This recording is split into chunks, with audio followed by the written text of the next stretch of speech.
Hello people, I'm Alex from Barefaced and this is Sound for Musicians, a continuing series to educate and inform you and me. Actually, I'm learning stuff as I learn how to teach the stuff I kind of know, or mostly know, but sometimes you end up digging into it, and as they say, once you know something well enough to teach it, then you really know it. So hopefully I know it, but this stuff particularly is quite mind-bending. Let us zoom in on this. Right, so what we have here, sound is a wave, we know that.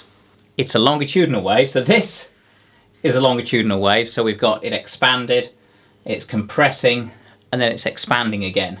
And we're representing it also with this drawing of a transverse wave, right? This here, this y-axis, is essentially denoting displacement of the particle. And then we're seeing this as compression, heading in this direction. So this is our particle velocity and particle displacement. It is a bit weird to get your head around this. But what we've got here, is this all nice and clear, is we're looking at the displacement of the particles within the sound wave, we're looking at the density and pressure of the medium that the sound wave is, and the particle velocity. So when displacement is 0, at this point we're also at maximum negative density, and pressure and density go hand in hand. So you have high pressure, you have high density, you have low pressure, you have low density. And we've also got negative particle velocity.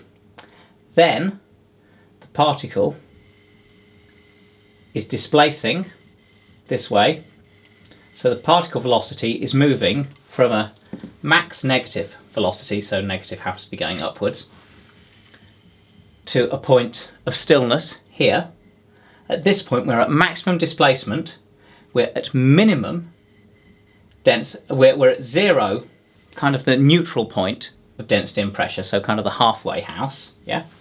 And we're at 0 particle velocity. Then the displacement goes the other way, so our particle velocity increases to a maximum velocity, maximum downwards velocity here. Density and pressure have reached a maximum here, and the displacement, as we can see, is 0. Then we're continuing down here to a maximum negative displacement here. We are at a null, so an average, a sort of 0-ish density and pressure, not a negative, not positive, it's just in the middle, so it's at normal air density and atmospheric air pressure.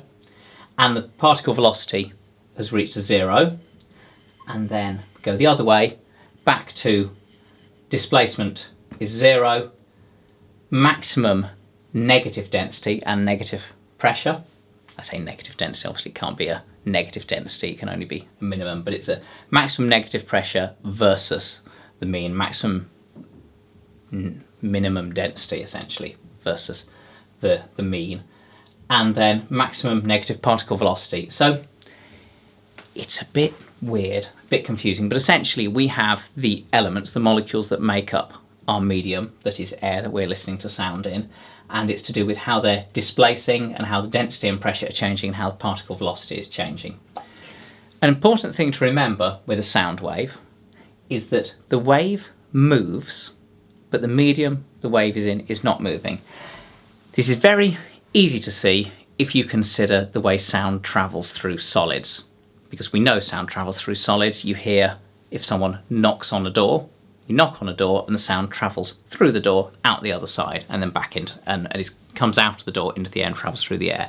But also you hear that in much longer ways. The great example is the fact you can hear the sound of a train coming out of the train tracks, out of the railway lines, and that you actually hear that before you hear the sound of the train through the air, because the speed of sound is quicker in that high density material.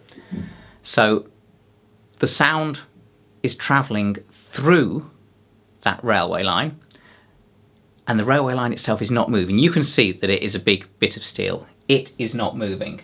So the wave is moving through it, but the medium itself is not moving. So air transmits sound without the air actually moving. A nice example of it is to consider just a line of snooker balls that are all a slight distance apart, and one ball moves, hits the next ball, which hits the next ball, which hits the next ball, and so the motion is happening, but essentially the balls aren't moving. Each ball is moving a small amount and passing its energy onto the next ball. That is how the wave is moving, but the medium is not. There we go, transmission of sound. See you next time.